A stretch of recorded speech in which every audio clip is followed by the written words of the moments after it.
सफर पर वही पहुंचेंगे जिन्होंने शुरुआत करने की हिम्मत की। स्वागत है आप सभी का गाइडर यूट्यूब चैनल पर। आखिरकार मोटिवेशनल लाइन से जिंदगी सफल नहीं बनती, बल्कि वास्तव में मेहनत करने से चीजें बनती हैं। हाँ, मोटिवेशन जरूरी है, लेकिन आउटर नहीं, इनर मोटिवेशन। यानी केवल आउटर मोटिवेशन है तो बहुत जल्दी वो समाप्त हो जाएगा, उसकी सीमा होती है। स्वागत है। जूनियर असिस्टेंट 3284 वीडियो, लेखपाल, steno, JE, lower PCS, ASO तमाम भर्ती परीक्षाओं के लिए हमारी कंप्यूटर की एक इंटीग्रेटेड क्लास शुरू से शुरुआत किया है हमने, और आज है क्लास 2। कल हमने पहली क्लास की थी, सो पहले के बाद दूसरा ही नंबर आता है।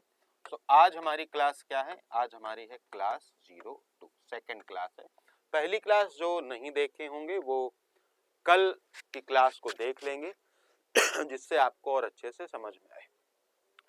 हम लोगों ने सिलेबस वगैरह सब डिस्कस कर लिया है एंड एक टॉपिक हम लोगों ने स्टार्ट किया था, कौन से एग्जाम के लिए बेनिफिशियल है हमने बताया था, और सब कुछ मैं बता चुका हूँ ऑलरेडी आपको। हमने ओएसआई मॉडल की शुरुआत की थी कि सर हम एक कठिन टॉपिक पढ़ते हैं, उसके बाद फिर जो है हम आसान चीज़ों को बाद में पढ़ेंगे। जो नया है, जो कॉम्प्लेक्स है, पहले उसे समझने की कोशिश करते हैं। अच्छा, कल मैं कमेंट बॉक्स देख रहा था तो मुझे बहुत जेन्युइन डाउट्स दिखे कि वो डाउट्स के जवाब देने चाहिए। सबसे पहला डाउट ये था कि क्या ये क्लास कंटिन्यू रहेंगी, माने पूरी थ्योरी क्या यूट्यूब पर कराई जाएगी? तो मैं बहुत सीधा बातें करने वाला व्यक्ति हूँ, स्ट्रेट फॉरवर्ड मेरी बातें होती हैं। पूरी थ्योरी तो यूट्यूब पर हमने पहले भी नहीं कराई, यानी इसको एज ए डेमो क्लास पहले तो आप समझ लें कि 2-3 क्लास में आप पहले ये समझें कि कैसे जो है आप मेरी भाषा को समझ सकते हैं या हमसे पढ़ने के लिए निर्णय ले सकते हैं। फिर क्या क्लास रुक जाएंगी? नहीं, 3 या 4 डेमो क्लासेस के बाद फिर हम प्रैक्टिस, अलग अलग जो कॉन्सेप्ट हैं उनकी अलग वीडियोज आती रहेंगी, थ्योरी और फिर प्रैक्टिस मिक्स करके अपना क्लास आगे आती रहेगी। तो पहले तो ये डाउट पहले ही क्लियर कर लें, क्योंकि कल कोई मेरा साथी कहेगा कि आपने शुरू किया और ख़त्म नहीं किया, तो ऐसा नहीं है। हम शुरू भी करेंगे और ख़त्म भी करेंगे। उसके लिए हमने एक छोटा सा, बहुत कम शुल्क में, यानी इतना भी कि महीने भर की चाय का भी जो है, एक टाइम की चाय का भी पैसा उससे ज़्यादा हो जाएगा। एक छोटा सा ग्रुप हमने बनाया है, उस ग्रुप में आप ज्वाइन कर सकते हैं, जिससे हम इन चीज़ों को चला भी सकें, इन जो हमारे छोटे छोटे एक्सपेंसेस हैं उनको हम निकाल भी सकें। तो पहले ही बता दे रहा हूँ इसलिए क्योंकि मैं चाहता नहीं हूँ कि हमारे बीच किसी भी तरह का मिसकॉन्सेप्शन हो, कोई भ्रम हो, और हम किसी भी तरीके के स्ट्रेट फॉरवर्ड हमारी बातें ना रह जाएं। तो जो 3200 के लोग हैं वो जूनियर असिस्टेंट 3284 लिखकर मैसेज कर सकते हैं हमें, 8400340108 इस पे आप जो है एक स्पेशल ग्रुप में जोड़ेंगे। वहाँ पे आपकी सारी जो कंप्यूटर के लगभग 60 वीडियो हैं वो आपको मिलेंगी, और इसमें ये तो पूरा बैच है मान लो 3200 का।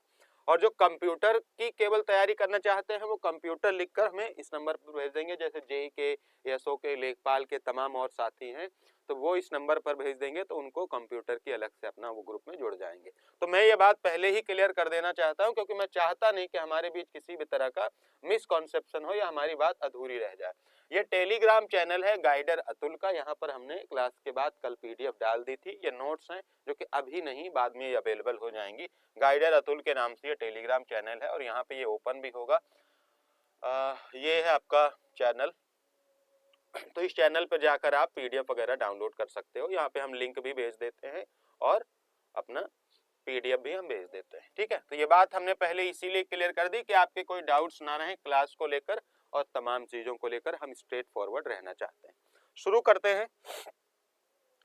कल हमने ओएसआई मॉडल पढ़ा, और हमने ओएसआई मॉडल में आपको 7 लेयर्स बताई कि there are 7 layers in OSI model, और हमने कहा कि यहाँ से बहुत सारे सवाल आपसे पूछे गए हैं, पूछे जाएंगे। यहाँ उनके नाम जो है लिखे गए हैं, यहाँ पे उनके नाम लिखे गए हैं, जैसे data application layer, presentation layer, session layer, transport layer, network layer, data link layer और फिजिकल लेयर। कल पहले दिन हमने आपको फिजिकल लेयर की कहानी बताई, और 6 और लेयर्स अभी हमें बतानी बाकी है। हमारी क्लास में पेशेंस बनाए रखना है, चैनल को सब्सक्राइब करना है, वीडियो को भी लाइक कर देना है। हमने कहा कि जब दो डिवाइसेस आपस में बातचीत करती हैं, यानी एक डिवाइस से दूसरी डिवाइस, मान लीजिए कि ये डिवाइस ए है और ये डिवाइस बी है, तो डिवाइस ए से डेटा डिवाइस बी तक कैसे जाएगा, ये समझने वाली बात है। तो देखो, एप्लीकेशन लेयर से डेटा प्रेजेंटेशन लेयर में जाता है, प्रेजेंटेशन लेयर से डेटा सेशन लेयर में जाता है, सेशन लेयर से डेटा ट्रांसपोर्ट लेयर में जाता है और ट्रांसपोर्ट लेयर से डेटा नेटवर्क लेयर में जाता है, नेटवर्क लेयर से डेटा आपके डेटा लिंक लेयर में जाता है और डेटा लिंक लेयर से डेटा आपका जो है वो 1 2 3 4 5 6 7 सातवें स्टेप में वो कहाँ पहुंच जाता है, आपके फिजिकल लेयर में। ये सेंडर की साइड से है, ध्यान दीजिएगा, ये भेजने वाले की साइड से है, यानी कि जो एक कंप्यूटर दूसरे कंप्यूटर पर डेटा को भेज रहा है।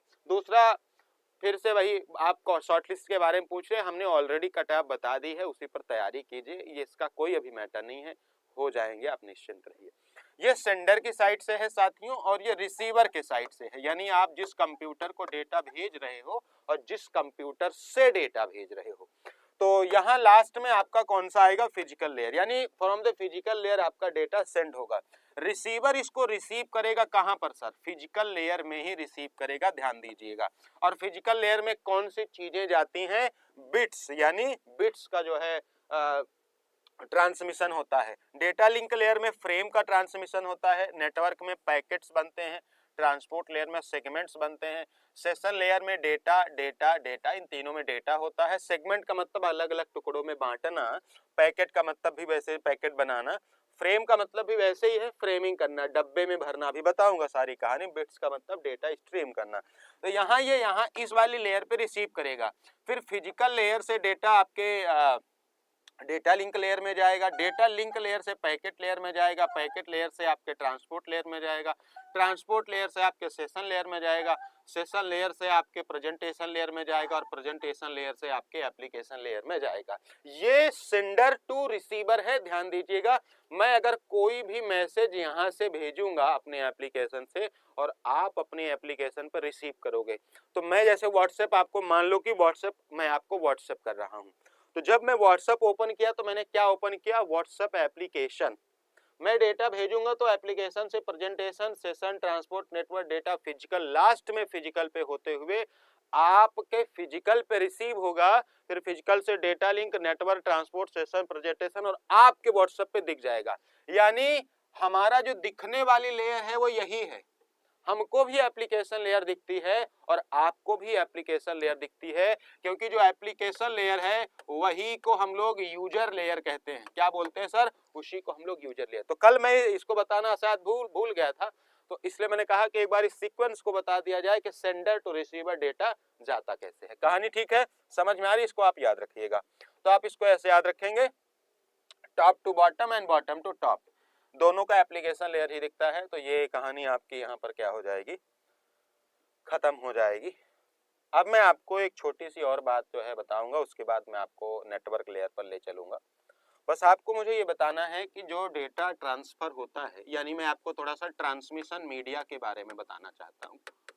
और ये सारे जो प्रश्न हैं ये एग्जाम के पॉइंट ऑफ व्यू से इंपॉर्टेंट है, ये हमारी और आपकी खुशी के लिए नहीं पढ़ाए जा रहे हैं, ये बल्कि एग्जाम के लिए पढ़ाए जा रहे हैं। मैं आपको थोड़ा सा ट्रांसमिशन मीडिया के बारे में बताता हूँ कि क्या है ट्रांसमिशन मीडिया। ट्रांसमिशन का मतलब होता है ट्रांसमिट करना, यानी उत्सर्जित करना, यानी डेटा एक जगह से दूसरी जगह जा रहा होगा। ट्रांसमिट का मतलब यही हुआ ना, ट्रांसमीटर का मतलब उत्सर्जित करना।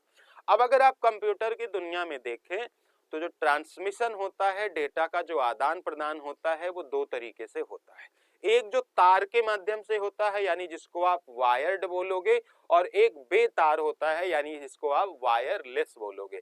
इसी को हम लोगों ने कंप्यूटर की दुनिया में एक शब्द दिया है साथियों, guided media and unguided media. इसको आप लोग नोट करते चलिएगा। ट्रांसमिशन मीडिया यानी वो माध्यम जिसके द्वारा डेटा ट्रांसफर होगा। अगर यहाँ हम बात करें कि हमने इसको कितने भागों में बांटा है, तो हम इसको दो भागों में क्लासिफाई कर सकते हैं। जैसा मैंने कहा कि तार युक्त और बेतार, तो तार युक्त को हमने कहा sir guided media. Guided media, sir guided media का मतलब यह हुआ कि जो निर्देशन में है, तार का मतलब जहां तक तार जाएगा और जिस दिशा में तार जाएगा वहीं डेटा भेजा जाएगा। लेकिन ये दूसरा होता है अनगाइडेड मीडिया। अनगाइडेड मीडिया का मतलब ये हुआ कि जो बेतार है, यानी जिसमें तार का इस्तेमाल नहीं हो रहा है, जिसमें तार का इस्तेमाल नहीं हो रहा। अच्छा, जहां पर तार का इस्तेमाल होता है वहां भी हम तीन तरीके से डेटा को ट्रांसफर कर सकते हैं। हमने कल इसके बारे में थोड़ी सी जानकारी दी थी। The very first is twisted pair cable. Twisted pair cable जो कि हमारा पहला तरीका है डेटा को भेजने का। दूसरा जो हमारा तरीका है डेटा को ट्रांसमिट करने का, that is coaxial cable. Coaxial cable. और तीसरा जो हमारा तरीका है डेटा को ट्रांसमिट करने का वह है फाइबर ऑप्टिक्स। Fibre optic. तो ये तीन हमारे ऐसे तरीके हैं जो गाइडेड मीडिया यानी कि तार वाले में आते हैं। अगर हम कोएक्सियल केबल की भी जो है क्लासीफाई और आगे करें तो ये भी दो तरीके का होता है, बेस बैंड और ब्रॉड बैंड। बेस बैंड और ब्रॉड बैंड, ये हम अपनी कंप्यूटर नेटवर्क की क्लास में पढ़ेंगे। यहाँ मैं आपको सिर्फ एक ओवरव्यू दे रहा हूँ। अगर हम ट्विस्टेड पेयर केबल की बात करें तो ये अनसील्डेड होता है। एक आपका यूटीपी होगा अनसील्डेड और एक आपका होगा साथियों सील्डेड, यानी दूसरा जो आपका होता है वो सील्डेड होता है। तो इसके बारे में डिटेलिंग तो हम लोग यहाँ नहीं अभी इकट्ठा कर रहे हैं, आगे चल के इकट्ठा करेंगे। बस आपको मैं क्लासिफिकेशन बता दे रहा हूँ कि क्या क्या आपकी कहानी है। ये तार वाला है, वो डेटा जो तार के माध्यम से जाएगा, ठीक है।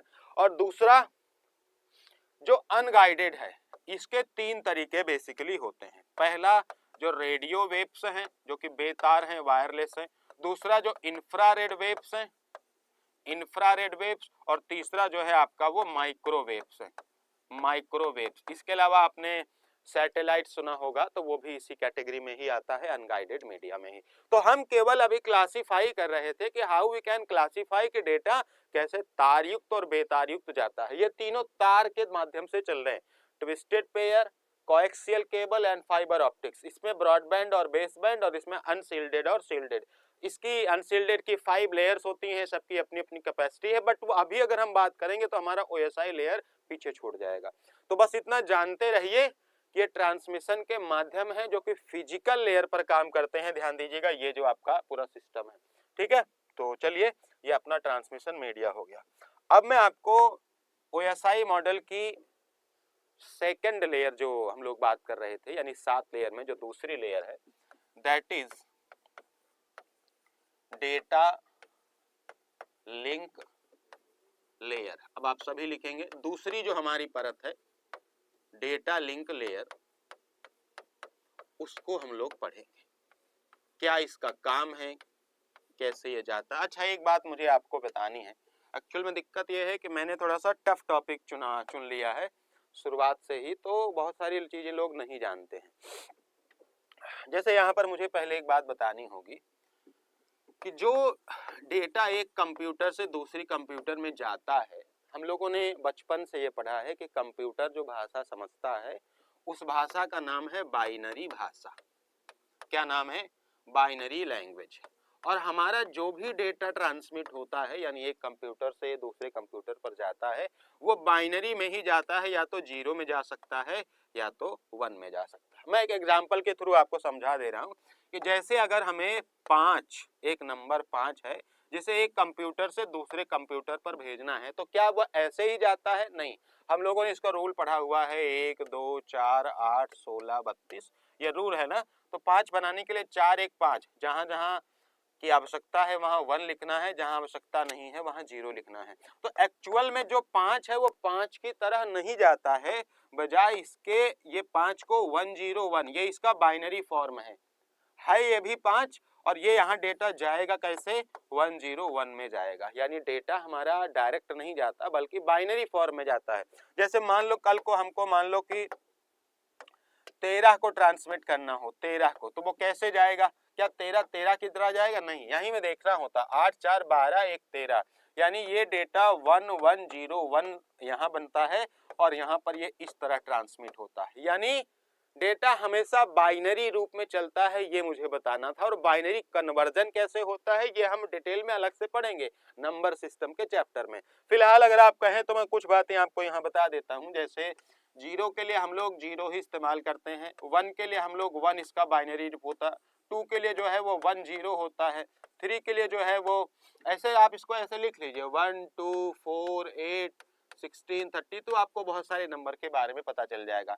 3 के लिए आपका 1 1 होता है, 4 के लिए आपका 1 0 0 होता है, 5 के लिए आपका 4 1 5 तो 1 0 1 हो गया, 6 के लिए आपका हो जाएगा 4 2 6 1 1 0 हो गया, 7 के लिए आपके 4 2 6 1 7 1 1 1 हो गया, 8 के लिए अगर आप देखें तो 1 0 0 0 हो गया, ये 8 अकेले हो गया, 9 के लिए आप देखें तो 8 1 9 यानी 1 0 0 1, 10 के लिए आप देखें तो 8 तो 10 यानी 1 0 1 0। तो ये कॉन्सेप्ट होता है। कॉन्सेप्ट बस इतना भर का है कि हम जो नंबर मतलब वो नंबर बनाने के लिए जो नंबर लेंगे वहां 1 लिखा जाएगा और जो नंबर नहीं लेंगे वहां 0 लिखा जाएगा। जैसे अगर हमें 10 बनाना है तो हम कैसे बनाएंगे, 8 और 2 मिलाकर, जहां जो नंबर की जरूरत पड़ी वहां 1 लिखिए, जहां जरूरत नहीं पड़ी वहां 0 लिखिए। तो हमने 10 को क्या लिखा, 1 0 1 0। तो माने जब भी अब ऐसे ही अल्फा न्यूमेरिक का भी कोड है जो कि आगे चल के हम लोग बताएंगे अल्फा न्यूमेरिक्स कैसे लिखे जाते हैं, तो वो सब आप जान लीजिए कि सारा डेटा, एवरी डेटा जो कंप्यूटर में ट्रांसमिट होता है वो बाइनरी फॉर्म में ही होता है। अब ये बताने की आवश्यकता इसलिए थी क्योंकि डेटा लिंक लेयर का काम जो है वो एरर डिटेक्शन का भी है, और अभी मैं बताऊंगा कि एरर डिटेक्शन के क्या क्या तरीके होते हैं। तो चलिए लेट्स स्टार्ट अपना डेटा लिंक लेयर। समझ में आ रहा अभी तक की कहानी क्या?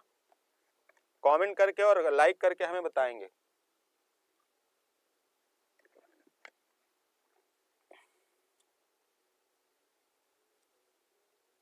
कंप्यूटर के नोट्स प्रोवाइड कराओगे या नोट्स हमें खुद बनाने पड़ेंगे? मेरे भाई पढ़ के थोड़ा नोट्स बना लोगे तो कोई दिक्कत हो जाएगी?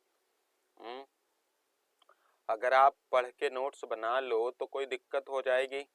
क्यों चाहते हैं कि हम ही आपको नोट्स प्रोवाइड करेंगे? अब आप चाहेंगे कि सब कुछ हम ही प्रोवाइड करें, है ना, तो फिर उसका तो कुछ देना पड़ जाएगा ना आपको, और आप खुद से बना लोगे तो पैसा नहीं लगेगा। अब आप चाहते हो कि जो जैसे बहुत सारे लोग अब लगातार कटाव पूछ रहे हैं, अब आदमी से 100 बार कटाव पूछोगे तो वो वीडियो बना ही देगा, और आजकल यही चल रहा। देखो जिस भर्ती का रिजल्ट नहीं आया उसकी रैंक बताई जा रही, तो पूछोगे बताओगे तो फिर दिक्कत होगी ही ना। बना लीजिए, अभी ऑप्शन है आपके पास, ठीक है। कट ऑफ वाले अभी कमेंट ना करें, पढ़ाई लिखाई करें। देखो चलें भाई, समझ में आ रहा? देखो चलो इसके बारे में लिखिए पहले आप सभी कि ओएसआई मॉडल की सेकेंड लेयर है ये, यानी दूसरी परत है ये। इसका काम क्या है, इसका कार्य क्या है? कार्य है नेटवर्क डिवाइसेस के बीच के मध्य डेटा ट्रांसमिशन, माने डेटा को भेजना, इसका क्या है, काम है। अब ये काम कैसे करती है वही बात हमको समझना है। दूसरा, यह डेटा को फ्रेम्स बोले तो वही फ्रेम बदलना, इसका काम है। अब जरा समझना, जैसे मान लो कि हमको एक जगह से दूसरी जगह बहुत सारा सामान भेजना हो, तो क्या मैं ऐसे हाथ से उठा के फेंक दूंगा क्या? नहीं ना, मैं उसका छोटा छोटा टुकड़ा बनाऊंगा, उसकी पैकिंग करूंगा और भेज दूंगा। ये मेरा तरीका होना चाहिए कि भाई मान लो हमको एक ट्रक सामान भेजना है, तो क्या करूंगा, उठा के ऐसे फेंक दूंगा? नहीं, मैं प्रॉपर उसको अरेंज करूंगा, अलग अलग डिब्बे में भरूंगा, अलग अलग बॉक्स बनाऊंगा, तो फिर उसको मैं भेजूंगा। फ्रेमिंग का मतलब यही होता है कि जो हमारे पास डेटा है, मान लीजिए लार्ज अमाउंट में हमारे पास डेटा है, तो उसको हम क्या करेंगे, अलग अलग फ्रेम्स में, जैसे डिब्बा समझ लीजिए, अलग अलग डिब्बों में हम उसको सेट करेंगे। और एक समझिए, उसके आगे पीछे हम दो चीजें और लगाएंगे। उसके आगे हम लोग हेड लगाएंगे, हेडर इसको बोलते हैं, और उसके पीछे हम लोग टेल लगाएंगे, जिसको टेल कहते हैं, टेलर। हेडर और टेलर ऐड करेंगे कि डेटा सुरक्षित रहे, जैसे हमको कोई सामान लेना होता है सर, तो हम उसको पन्नी में या बॉक्स में क्यों लेते हैं? ताकि सामान सुरक्षित रहे। तो डेटा के आगे पीछे हम हेडर टेलर लगाता है, ये आपका data link layer, that's why कि डेटा क्या रहे, सेफ रहे। तो फ्रेमिंग का मतलब सर यही इतना हुआ कि डेटा को अलग अलग बक्सों में भरना। तो ये डेटा को क्या करता है, अपना सही फ्रेमिंग करता है, सही जगह पर भेजने का काम करता है। तो इसका मतलब क्या है कि ये डेटा को सही डिवाइस तक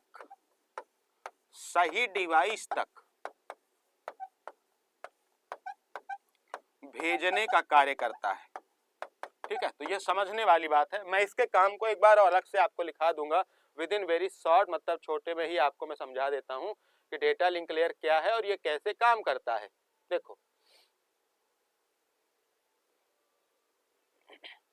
जहां कहीं किसी को कोई दिक्कत नजर आए वो कमेंट करके पूछ लेगा। प्लीज सर बता दीजिए। काजल यादव जी, पहले पढ़ाई लिखाई करिए, कटाप 50 बार बता चुका हूं। अब दिन भर कटाप पर चर्चा नहीं होगी, अभी पढ़ने का समय है, पढ़िए लिखिए इस वक्त। जब कटाप के बात आएगा तो कटाप पर हम लोग अलग से बात कर लेंगे। फिलहाल अभी आपका काम है पढ़ाई लिखाई करना, और कोई भी अभी कटाप की बात ना करे। अभी आप लोग पढ़िए लिखिए भाई, ठीक है।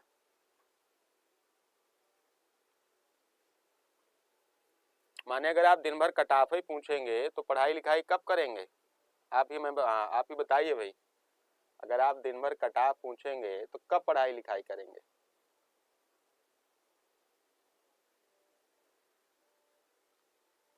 देखो, तो चलिए मैं इसके एक छोटे में आपको इसका work of data link layer बहुत शॉर्ट में बता देता हूं, ताकि आपके पेपर में डायरेक्ट आएगा ना तो वही डायरेक्ट आप कर लेंगे।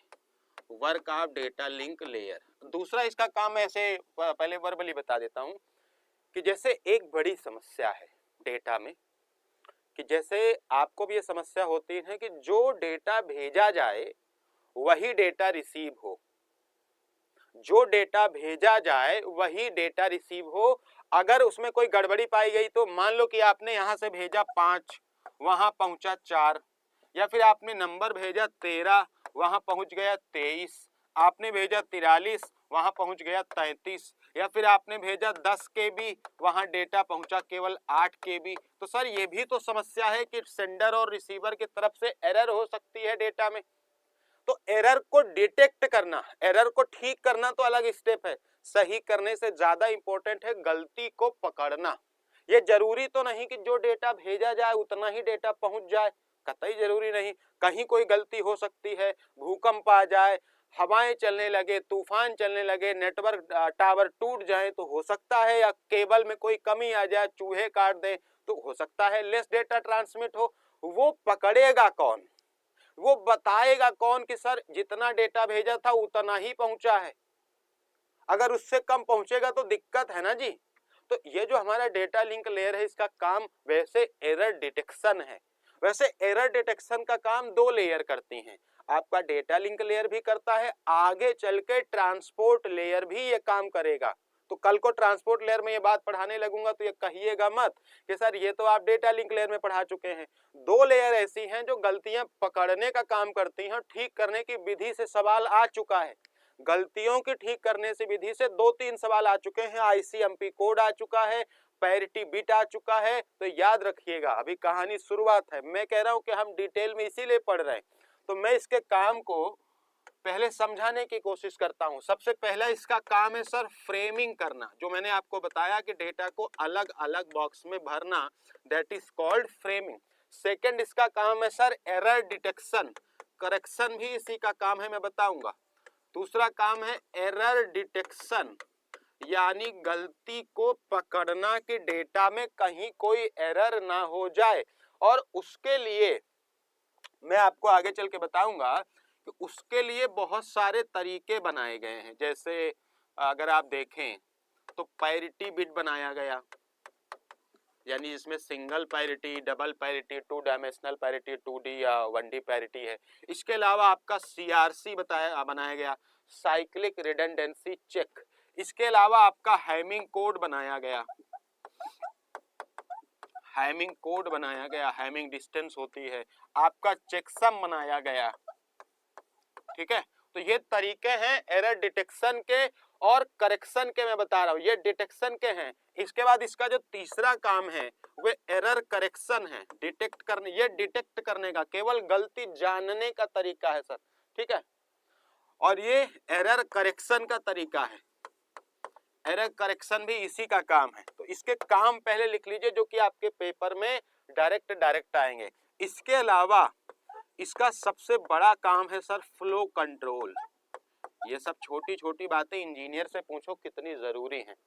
जब हम एक डिवाइस से दूसरी डिवाइस पर डेटा भेज रहे हों तो डेटा लिंक लेयर का ये काम है कि कहीं ऐसा ना हो कि खूब सारा डेटा इतना डेटा भेजा जाए कि ओवरफ्लो हो जाए, माने इतना ज्यादा ट्रैफिक हो जाए कि वो कंप्यूटर संभाल ही ना पाए। तो sir flow control, error detection, error correction, framing, flow control, यानी कितना डेटा फ्लो होगा ये भी कंट्रोल करेगा। अगर ऐसा नहीं हुआ ना तो डेटा अनलिमिटेड फ्लो होगा, वो वाला कंप्यूटर खत्म। तो अगला नेक्स्ट काम क्या है इसका sir, flow control, very very important, ठीक है। इसके अलावा फिजिकल एड्रेसिंग इसका काम है, फिजिकल एड्रेसिंग। अरे आपके पेपर में अभी जूनियर असिस्टेंट 5512 में एक सवाल आया था ना मैक एड्रेस के बारे में। आपको मालूम है वो कौन सी लेयर पर काम करता है? अरे वो इसी लेयर पर काम करता है, डेटा लिंक लेयर के फिजिकल एड्रेसिंग का वो पार्ट है। एलएलसी और आपका मैक, लॉजिकल लिंक लेयर और आपका मैक, ये दोनों उसी में आते हैं, ठीक है। चलो इसको लिख लो आप फटाफट से।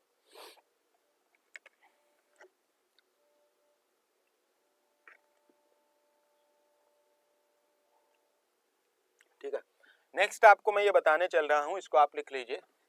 अभी तो मैं इसके बारे में बताऊंगा डिटेल में, ये तो सिर्फ एक ओवरव्यू है सर, संक्षिप्त अवलोकन है। अभी तो मैं framing, error detection, correction, control, addressing, MAC address सबके बारे में मुझे पढ़ाना भी है। अब मैं आपको पहले ये बताता हूं कि डेटा लिंक लेयर में कौन कौन से प्रोटोकॉल्स यूज होते हैं। Protocols used in data link layer. अब यहाँ से कैसे सवाल आते हैं, कौन से सवाल आया है, मैं वो बताता चलूंगा सर। जैसे मैंने बताया आपको कि आईटीआई इंस्ट्रक्टर का फरवरी 2024 में पेपर हुआ था, तो वहां पूछा गया था एरर के बारे में। पैरिटी बिट या यूपी ट्रिपल एससी ने पूछ लिया है, ठीक है। यहाँ से एक सवाल यूपी ट्रिपल एससी ने बनाया।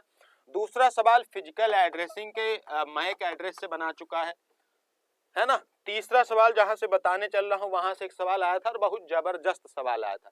तो पहले इसके जो कुछ प्रोटोकॉल से जो इसमें यूज होते हैं वो आप लिख लिए। SDLC, synchronous data link layer, ये पहला प्रोटोकॉल है जो कि आपके डेटा लिंक लेयर में काम करता है, SDLC। दूसरा है HDLC। HDLC मतलब हाई लेवल। HD का मतलब ऐसे क्या जानते हैं? HD का मतलब तो सर हाई डेफिनेशन होता है। तो high level data link layer, यह भी हमारा कॉन्सेप्ट है, यहाँ पे बदल जाएगा, high level data link layer. ये दूसरा प्रोटोकॉल है जो इसमें काम करता है। तीसरा प्रोटोकॉल जो आपके पेपर में आ चुका है, स्लिप प्रोटोकॉल। कितने लोगों को याद है सर, हमने अमृत सीरीज में सवाल कराया है, यूपी ट्रिपल एससी ने पूछा है ये सवाल, स्लिप प्रोटोकॉल। कौन जानता है कि पेपर में कब आया था? और वहां पे ये पूछा था कि सबसे पुरानी या फिर पहली डायल अप लाइन कौन सी थी। एक्चुअल में पहली डायल अप लाइन स्लिप ही थी, serial line interface protocol, serial line interface protocol. तो ये है आपका स्लिप प्रोटोकॉल जो कि आपके डेटा लिंक लेयर में काम करता है। चौथा प्रोटोकॉल है PPP, यानी पॉइंट टू पॉइंट प्रोटोकॉल, लिखते रहिएगा, पॉइंट टू पॉइंट प्रोटोकॉल। तो ये है आपकी चौथा प्रोटोकॉल। पांचवा प्रोटोकॉल है आपका link access procedure, LAP, link access procedure. ये आपका 5वां प्रोटोकॉल है। 5-6 प्रोटोकॉल मेनली इसमें काम करते हैं और आपका नेटवर्क कंट्रोल प्रोटोकॉल आपका एक एनसीपी है, नेटवर्क कंट्रोल प्रोटोकॉल। तो ये आपके 6 प्रोटोकॉल मेनली आपके डेटा लिंक लेयर में काम करते हैं। फटाफट स्क्रीनशॉट ले लीजिए या लिख लीजिए जो भी आपको समझ में आए। ठीक है भाई।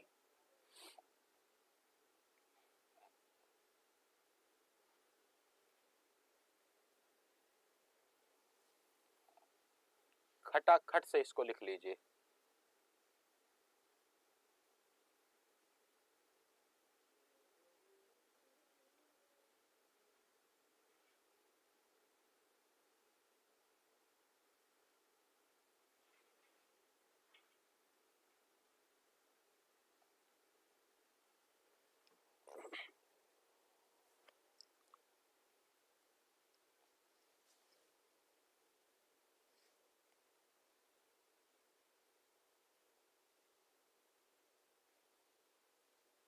पूरा मिल जाएगा एनिमल्स जी।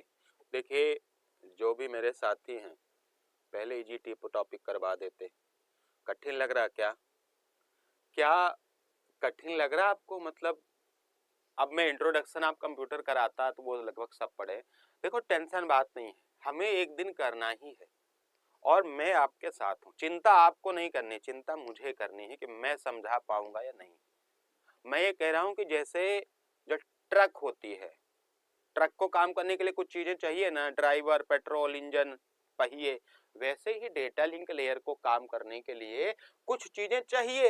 वो प्रोटोकॉल से, प्रोटोकॉल क्या होते हैं? कुछ नियम कानून होते हैं, जैसे SDLC, HDLC, sleepy, PPLF, NSCP और NLP। ऐसे 5-6 प्रोटोकॉल होते हैं जो इसको चलाने के लिए जिम्मेदार हैं। अब ये चैप्टर खत्म होने वाले, ये टॉपिक खत्म होने वाला है आपका डेटा लिंक लेयर। इसमें ज्यादा कुछ नहीं है, टेंशन मत लीजिए। अब मैं आपको थोड़ा सा बताता हूं कि वर्किंग इसकी कैसी है, माने ये काम कैसे करता है, ये काम कैसे करता है। अब मुझे एक बात बताना सर, एक तरफ आपका एक कंप्यूटर है ए, यहां बहुत सारे कंप्यूटर हैं, जैसे इनका नाम है, मान लो इसका नाम है M, मल्टीपल कंप्यूटर MNOPJR,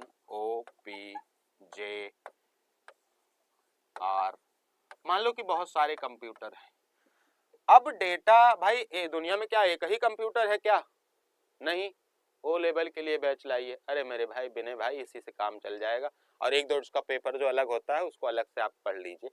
अभी मेरी बात सुनिए, आप तो पुराने साथी हैं। मैं ये कह रहा हूं कि अगर हमको डेटा को ए से मान लो कि आर वाले में भेजना है तो भाई दुनिया में क्या एक ही कंप्यूटर है क्या?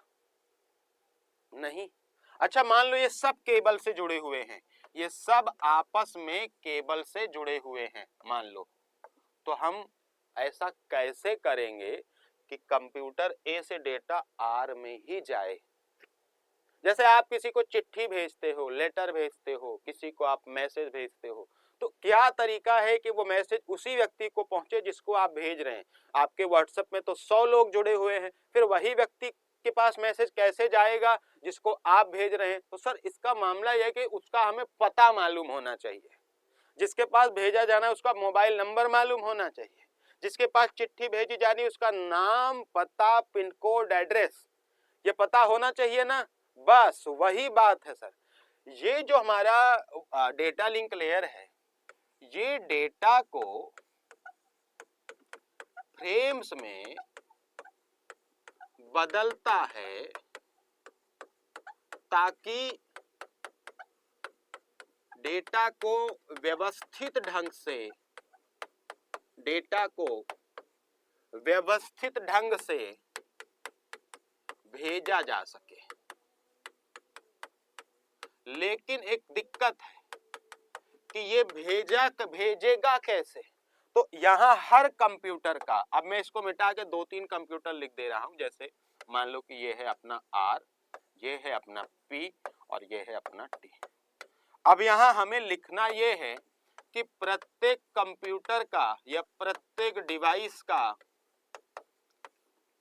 एक फिजिकल एड्रेस होता है, यानी भौतिक पता होता है। फिजिकल एड्रेस होता है जिसे मैक एड्रेस कहा जाता है, मैक पता कहा जाता है। सर ये मैक पता है क्या, अब उसके बारे में हम लोग बात करते हैं। मैक का मतलब होता है मीडिया एक्सेस कंट्रोल, ठीक है। तो मेरे भाई समझना यह है कि हर डिवाइस का, और ये यूनिक होता है, प्रत्येक डिवाइस का एक फिजिकल यूनिक बोले तो दो डिवाइस का मैक एड्रेस सेम नहीं हो सकता। अगर सेम हो गया तो फिर कंप्यूटर कंफ्यूज हो जाएगा ना कि डेटा इसको भेजा जाए या इसको भेजा जाए। तो हर सिस्टम का, हर कंप्यूटर का एक फिजिकल एड्रेसिंग होती है जिसको मैक एड्रेसिंग कहते हैं। तो कंप्यूटर अपना डेटा लिंक लेयर से किसी पर कैसे भेजेगा फ्रेम्स को, through MAC address. MAC address से वो सही कंप्यूटर का चुनाव करेगा। और इसके लिए जो हमारी डिवाइसेज हैं वो इस्तेमाल होती हैं कौन सी, वो इस्तेमाल होती हैं हब, स्विच इस्तेमाल हो सकती है या फिर ब्रिज इस्तेमाल हो सकता है। ये हमारे कुछ डिवाइसेस हैं, ये फिजिकल डिवाइसेस हैं, नेटवर्किंग डिवाइसेस। तो अभी समझा कि सर डेटा भेजा कैसे जाएगा, इसको आप फटाफट लिख लीजिए।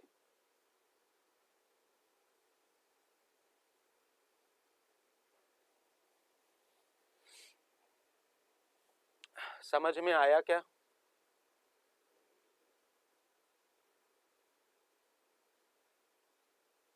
कहीं कोई दिक्कत होगी आप मुझे बताते रहिएगा। स्विच, ब्रिज, इसमें एनआईसी, वायरलेस, बहुत सारी चीजें इस्तेमाल होती हैं।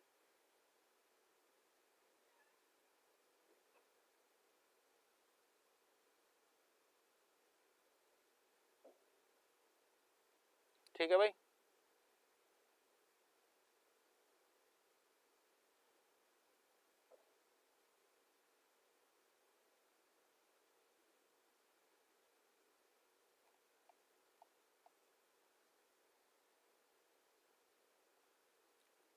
लिख रहे हैं भाई कि नहीं लिख रहे हैं? लिखते चलिएगा अगर आप चीजों को पढ़ना चाहते हैं। देखो अब हम थोड़ी सी जानकारी आपको मैक एड्रेस के बारे में दे देते हैं कि मैक पता क्या है, उसके बारे में अलग से हम लोग पढ़ लेते हैं ताकि हमको आगे चल के कोई दिक्कत ना हो, माने हम सारे प्रश्नों को हल कर सके। हम कोई ऐसी जानकारी माने एकदम शॉर्टकट नहीं पढ़ेंगे सर, समझ में तो आ गया लेकिन पेपर में उससे प्रश्न ही नहीं फंस रहे। तो मैक पता पहले है क्या? यह 12 डिजिट हेक्साडेसिमल यानी 48 बिट का 12 डिजिट हेक्साडेसिमल कंप्यूटर के एनआईसी में एम्बेडेड प्रत्येक कंप्यूटर का या प्रत्येक डिवाइस का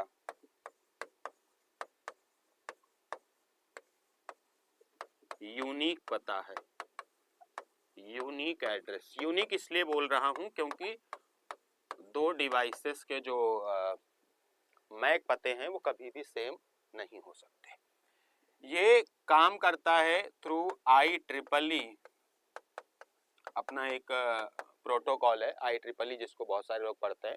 IEEE 802 स्टैंडर्ड पर ये काम करता है और इसमें बेसिकली दो लेयर्स होती हैं जिसको हम लोग बात करते हैं।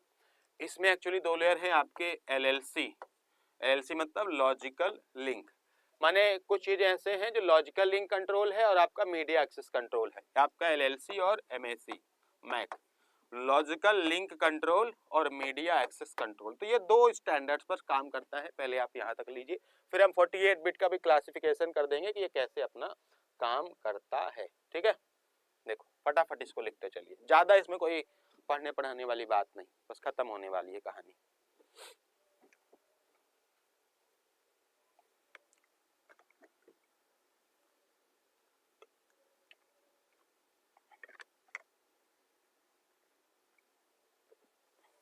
ठीक है, अब अगर आप इस 48 बिट को जो है क्लासिफाई करें 2 मिनट दीजिएगा मुझे कि भाई 48 बिट क्लासीफाई अगर आप करें 48 बिट, तो आपका जो एक ऑक्टेट होता है वो 8 बिट का होता है, तो इसमें 8 ऑक्टेट बनेंगे यानी 8 अष्टक बनेंगे। भाई 8 छंग कितना हो गया, सॉरी 6 बनेंगे, 8 छंग 48 होगा ना, तो 8 छंग 48, 6 ऑक्टेट इसके बनते हैं, आप ये जान लीजिए।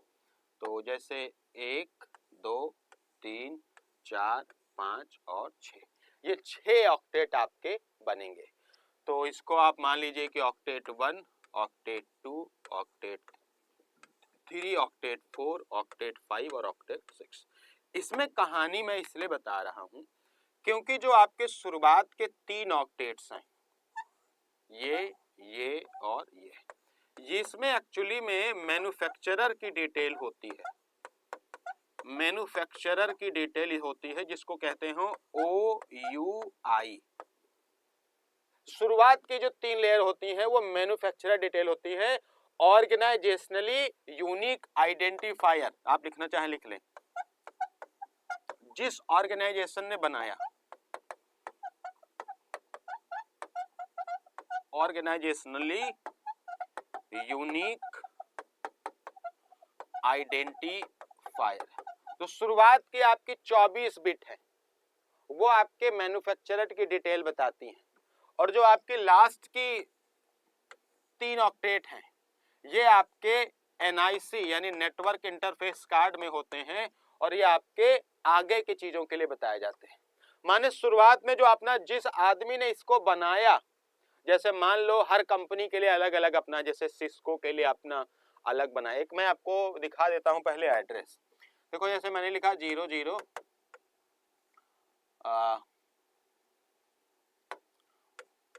1A 2B 3C 4D और 5B, यही है आपका मैक एड्रेस। इसमें देख रहे हैं आपके 12 डिजिट होंगे, 2 4 6 8 10 12, 12 digit 48 bit 6 octet. Initial 6 octet जो आपके हैं वो मैन्युफैक्चरर, जैसे हर मैन्युफैक्चरर का अलग होता है, जैसे सिस्को का, गूगल का, HP का, हवाई का, जितनी कंपनी है हुआई, सबका अपना अपना अलग अलग OUI होता है। माने फिजिकल आपका मैक एड्रेस से ही आप ये पता कर सकते हैं कि पार्टिकुलर डिवाइस किस कंपनी ने बनाया है। मैं एक एग्जांपल दे देता हूं, जैसे सिस्को नाम की जो कंपनी है, जैसे CC आई थिंक इनका CC 46 46 और D6, हाँ 46 और D6, ये एक कंपनी है सिस्को। तो जिसका भी मैक एड्रेस C6 46 D6 से शुरू होगा वो निश्चित रूप से कौन सी कंपनी होगी, सिस्को की कंपनी होगी, ध्यान दीजिएगा। और माने जो मैन्युफैक्चरर है, और फिर जिसको बेचा जाएगा वो लास्ट के 3 डिजिट NIC यानी नेटवर्क इंटरफेस कंट्रोलर, आप इसको लिख लीजिए, उसके लिए डिसाइड होंगे। नेटवर्क इंटरफेस कंट्रोलर लिख लीजिए इसको। तो यही आपके मैक एड्रेस की पूरी कहानी है। इसको आप पिछली स्लाइड से लेकर अभी तक पूरा पूरा लिख लीजिए। मैं एक बात इसमें और बताऊंगा, अभी जस्ट वेट कर लीजिए थोड़ा सा, क्योंकि वहां से एक बार सवाल आ चुका है।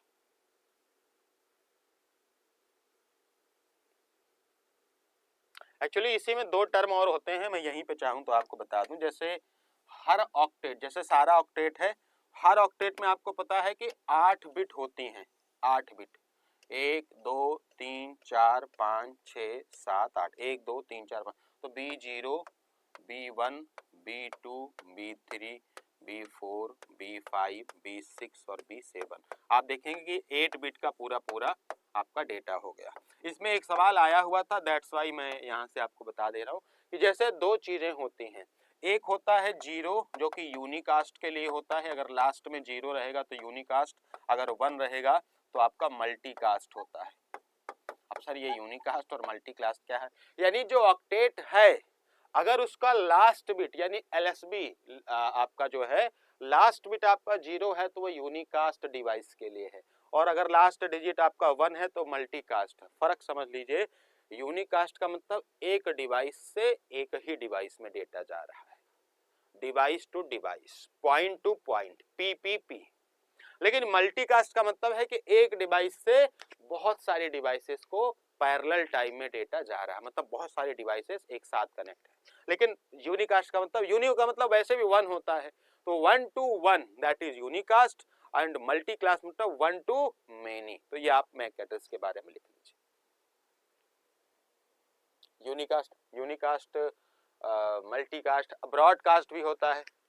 ब्रॉडकास्ट मतलब बहुत सारे, होप टू होप डिलीवरी, ठीक है, जो कि एफ मतलब ब्रॉडकास्ट जो होता है ना वो ऐसे लिखा जाता है, एफ, उसका मतलब क्या होता है, तो फॉर्मेट होता है। फिलहाल अभी छोड़ दीजिए आप। तो यहाँ तक हमारा डेटा लिंक लेयर की कहानी है। अगर किसी भी मेरे साथी को दिक्कत है कि हाँ चीजें समझ में नहीं आ रही है, तो वो मुझे बता सकता है। देखिए, पढ़ने पढ़ाने को बहुत सारी चीजें हैं, मैं 5 मिनट आपका चाहेंगे तो और ले लूंगा, क्योंकि इसका मैंने आपको काम जो बताया हुआ है वो ये बताया हुआ है कि सर इसका जो काम है वो फ्रेमिंग करना है। वो मैं आपको समझा दिया कि फ्रेमिंग कैसे होगा, टुकड़ों में बांट करके वो भेजेगा, और फ्रेम को भेजने के लिए हमने कहा है कि यूनिक एड्रेस, मैक एड्रेस का इस्तेमाल करेगा। तो इसके 4 कामों में से हमने 5 कामों में से 2 काम तो अपने समझ लिए। फ्लो कंट्रोल भी हम लोग समझ लिए कि फ्लो कंट्रोल का मतलब ये है कि जो फ्लो कंट्रोल, कंजेशन कंट्रोल माने कि डेटा का ओवरलोड ना हो। तो 3 काम तो हम लोग समझ लिए, लेकिन 2 काम अभी बचे हैं, एरर डिटेक्शन और एरर करेक्शन।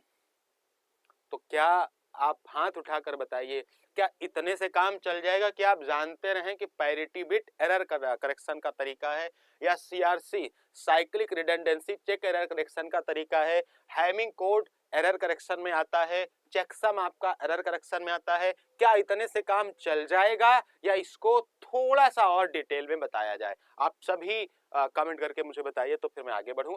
इधर हम लोग नेटवर्क लेयर पर मूव करते हैं, बताइए।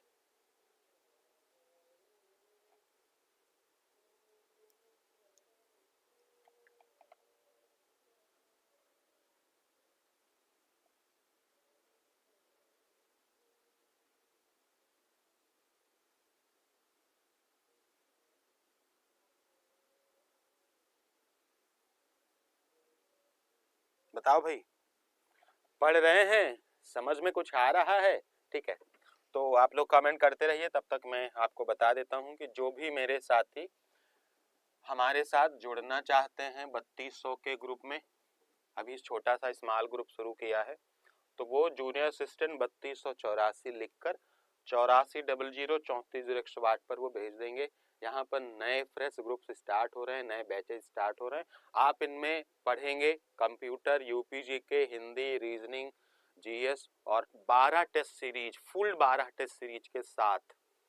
तो ये कंप्लीट आपकी तैयारी होगी 3200 की, और आप निश्चित रूप से कॉन्फिडेंट होंगे। आपको लगेगा कि, और वेरी मिनिमल कॉस्ट, किसी की भी है ही नहीं उतनी फीस, है ना।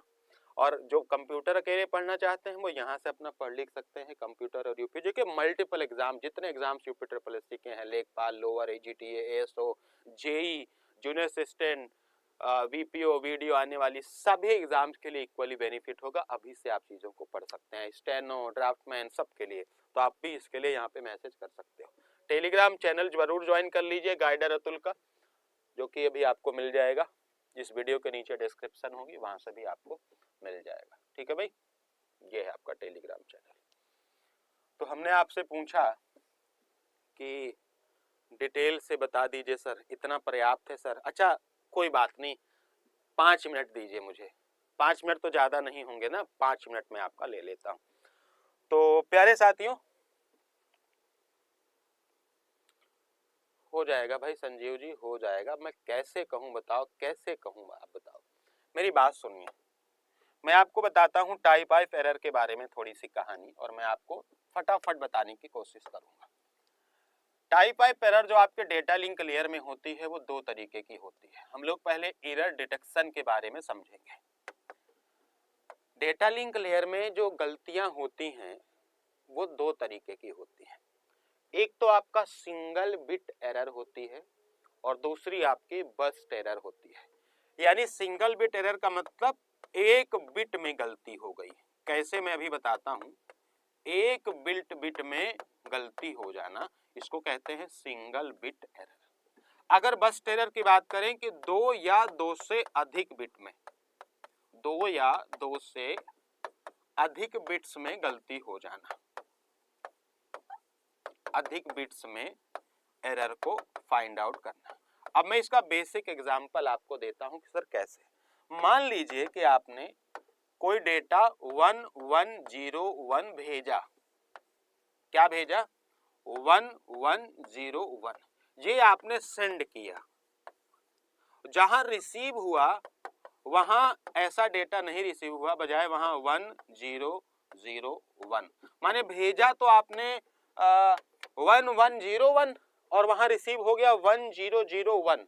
तो हुआ क्या आप देखिए जरा, यहाँ तो सेम है, यहाँ भी सेम है, यहाँ भी सेम है। यहाँ आपने भेजा 1 था लेकिन पहुंच गया 0, तो ये क्या हुई, एक बिट में गलती हुई सर। तो इसको कहते हैं सिंगल बिट एरर, यानी जहां डेटा के ट्रांसमिशन में केवल एक बिट में एरर हो, और ये बहुत मिनिमम होता है, मतलब ये जल्दी होता नहीं। जो एरर होती है तो वो मल्टीपल बिट्स में होती है। फिर यहाँ आपने मान लो डेटा को भेजा, सेंड किया, मान लो 1011, रिसीव जो हुआ वो साथियों कैसे हुआ, 1101। तो इसमें क्या एरर हुई सर, आपने 1 to 1 कॉमन है, 1 to 1 सेम है, जहां 0 था वहां 1 पहुंच गया, जहां 1 था वहां 0 पहुंच गया, यानी ये 2 बिट की एरर हो गई। ऐसे 3, 4, 5 बिट भी हो सकती है।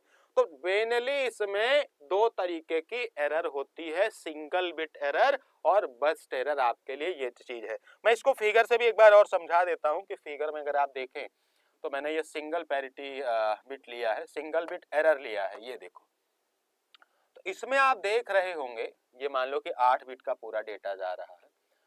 इसमें हुआ क्या एक्चुअल में, जरा देखिए, ये भेजा गया और ये रिसीव हुआ। अगर आप इसको मिलाएं तो लगभग सारा डेटा सेम है। देखिए जहां जहां सेम है मैं मिला देता हूं। ये भेजा गया और वो प्राप्त हुआ, यहां 0 है वहां 0 है, यहां 1 है वहां 1 है, यहां 0 है वहां 0 है, लेकिन यहां 0 था और यहां 1 पहुंचा। देखो बाकी सब सेम है, 0 0 0 0 0 0 0। एक्चुअल में क्या भेजा गया आपको पता है, ये है आपका 2, भेजा गया 2 और यहां पहुंच गया सर क्या,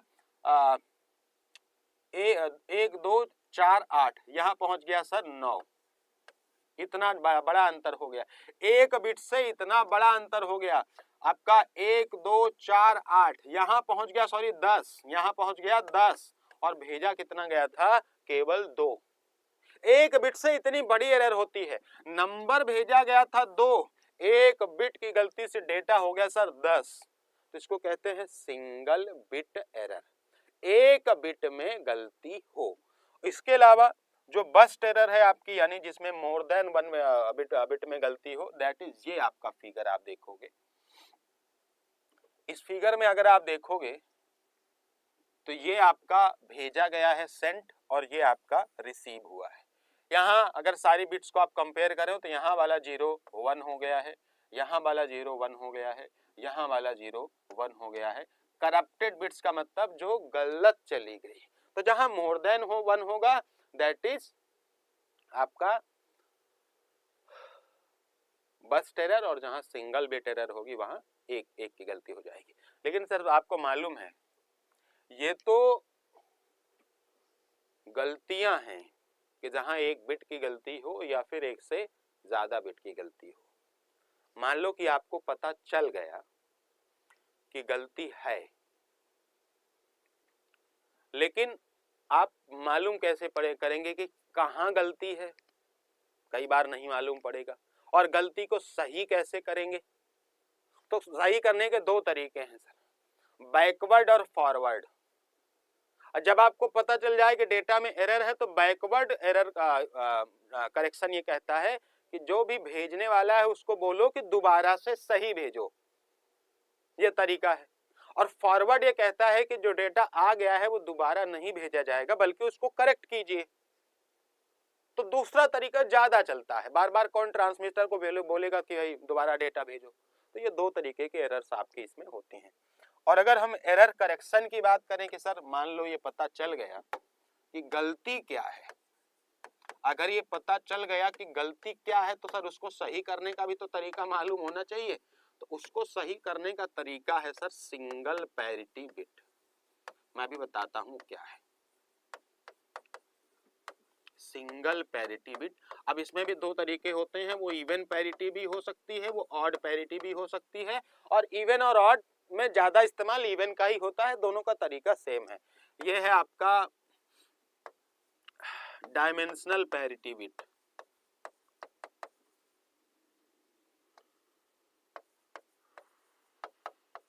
डायमेंशनल पैरिटी बिट। इसके अलावा जो आपका तीसरा तरीका है वो चेकसम है। चौथा तरीका आपका सीआरसी है, यानी cyclic redundancy check. Cyclic redundancy check चौथा तरीका। इसमें इस्तेमाल होता है हैमिंग कोड। हैमिंग डिस्टेंस पहले मालूम करनी होती है, फिर हैमिंग कोड हम लोग लगाते हैं। तो ये एरर डिटेक्शन के 5 तरीके हैं। मैं आपको केवल एक तरीका बताऊंगा, बस मैं आपको केवल एक तरीका बताऊंगा सिंगल पैरिटी बिट का। बाकी के नाम जानते रहिए। एक तरीका मैं इसलिए बता दे रहा हूं ताकि आप कॉन्फिडेंट हो जाओ। वो ज्यादा देर की कहानी नहीं है, बस 2 मिनट की कहानी है। तो ये सब आप में समय लगेगा, जैसे सीआरसी चेकसम, इन सब में 15-20 मिनट का समय लगेगा एक में। मैं आपको एक बता दे रहा हूं सिंगल पैरिटी बिट। इसमें होता क्या है जरा समझिए कि जैसे आप दो लोग हैं, एक है जो सेंडर है जो डेटा को भेजेगा, और एक है जो डेटा को रिसीव करेगा, यानी रिसीवर है। अब मेरी बात सुनते जाइएगा तो आप 2 मिनट के अंदर ये कहानी सुन लेंगे। मान लीजिए कि आपने कोई डेटा भेजा और उस डेटा का मैं नाम बता दे रहा हूं। मान लीजिए कि आपने 1001101 ये भेजा आपने। अब हम इसमें क्या करते हैं जरा समझने वाली बात है। पैरिटी, पैरिटी का मतलब पेयर, जोड़ा बनाना।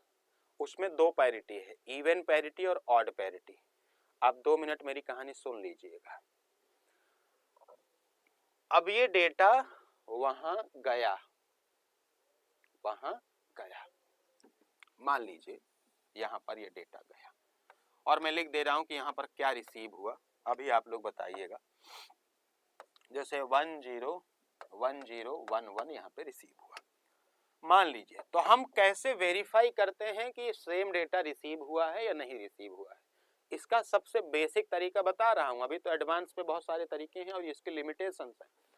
हम लोग एक एक्स्ट्रा बिट जोड़ते हैं। कैसे समझिए, उसको कहते हैं रिडंडेंट बिट्स। उसमें हम इवन और ऑड देखते हैं।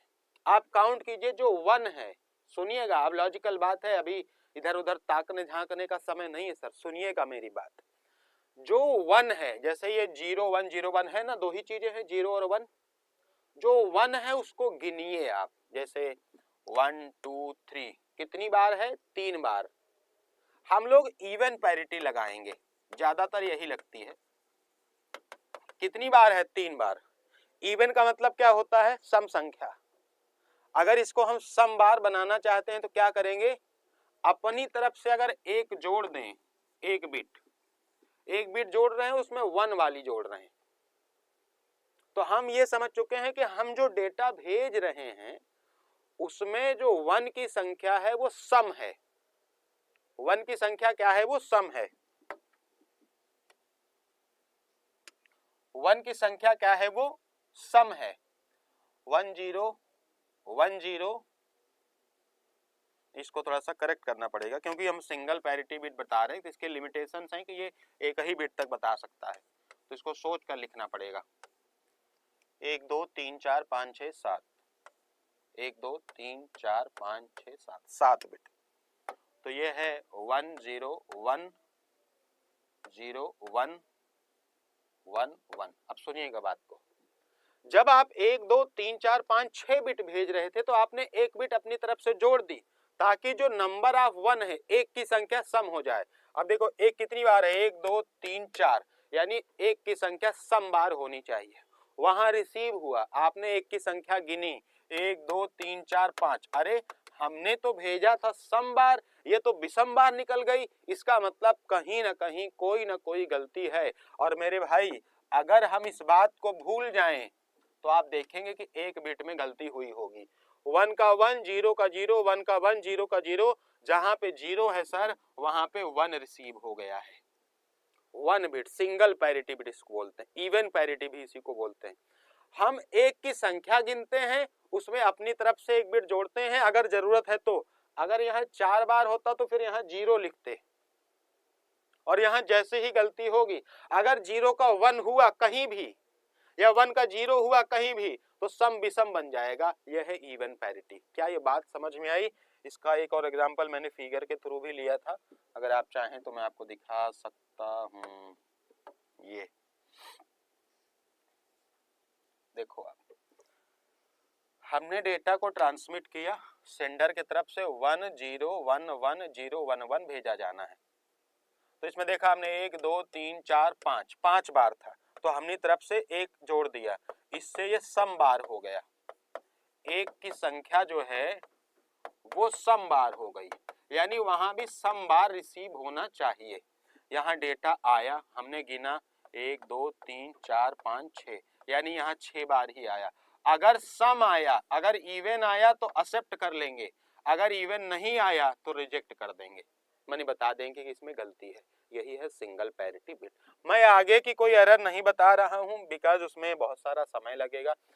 इसमें एक लिमिटेशन है कि इसमें एक ही बिट की गलती जान सकते हैं, 2 बिट की गलती नहीं जान सकते।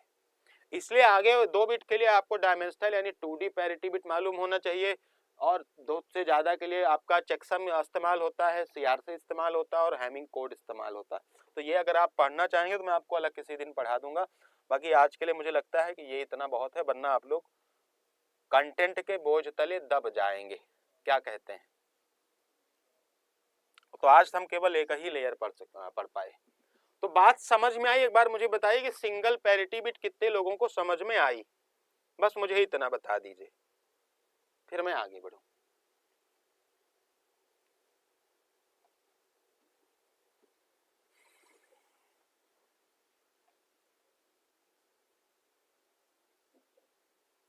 संजीव भाई कितनी बार तो आपको बताया, अब इससे ज्यादा नहीं बता सकते भैया। क्या ये बात आप समझ पाए? क्या ये बात आप समझ पाए सर? बताइए। अभी मैं फिर से कमेंट देख रहा हूँ, मैं एक डाउट फिर से मेरे साथियों का दूर कर दे रहा हूँ, whether this class will continue, या हमें कोई कुछ ज्वाइन करना होगा। तो डाउट्स मैंने शुरू में भी बताए हैं, अभी भी बता दूं, मैं एक स्ट्रेट फॉरवर्ड बात करता हूँ। ये एज ए डेमो क्लासेस आप इसको मान के चलिए कि ये बेस्ट आपके लिए, आप ये जानना है कि आप चीज़ों को समझ पाओगे नहीं समझ पाओगे। बाकी हमने 3200 के लिए और कंप्यूटर के अलग अलग ग्रुप हमने आपको बताए हैं, so you can join them. Classes तो चलेंगे ही, बस थ्योरी के बजाय हम लोग प्रैक्टिस या कुछ कॉन्सेप्ट वाइज हम लोग क्लासेस करेंगे। क्लासेस तो चलेंगे ही कंटिन्यू, ठीक है। बाकी यूपी जीके के भी क्लासेस मंडे से, आप उसकी डेमो क्लासेस मंडे से देख पाएंगे। 3 क्लास उसकी भी लगातार आएंगी, मंडे ट्यूसडे एंड वेडनेसडे को, ठीक है। समझ में आया ना? तो हाँ, ऐसे ही अगर आपको समझाया जाए, और ये सब पेपर में आ चुका है, मतलब मैं कोई भौकाल बनाने के लिए कुछ नहीं पढ़ा रहा कि सर देखिए मैं बहुत भौकाली आदमी हूँ, इतना सब मैं पढ़ा लेता हूँ, ऐसा कुछ भी नहीं है। ये इसलिए है क्योंकि ये पेपर में आता है। पैरिटी बिट ITI इंस्ट्रक्टर में 2024 में पूछा गया सवाल है, इसलिए मैंने इसको बता दिया कि सर पैरिटी बिट जानते रहिए। उसके आगे नहीं पूछा गया, पैरिटी बिट आ चुका है, वहां पूछा, साफ साफ पेपर उठाइएगा आपको मिल जाएगा। इसके आगे इसलिए नहीं बता रहा क्योंकि वो टाइम टेकिंग चीज है, ठीक है। तो आज के सेशन में मेरे साथियों इतना ही, ठीक है। बाकी क्वेश्चन कैसे पूछेगा इसका आइडिया हम लोग ये चैप्टर खत्म होने के बाद बताएंगे कि सर क्वेश्चन कैसे आएगा, ठीक है। चलिए, तो thank you so much. Channel को सब्सक्राइब कर लीजिए, बने रहिए और पढ़ते रहिए हमारे साथ, ताकि आप अच्छे नंबर ला सको, ठीक है। और कभी भी छोटी छोटी चीजों के बारे में मत सोचा करिए, जब सपने बहुत बड़े हो ना, तुम्हें विचार थोड़े से बड़े रखने चाहिए। माने कभी कोई छोटा मोटा ग्रुप आ जाए तो ये मत सोचना कि ये क्या है क्यों है, कोई वैल्यू नहीं रहती सर एक समय के बाद 100 200 500 रुपए की, याद रखिएगा, ठीक है।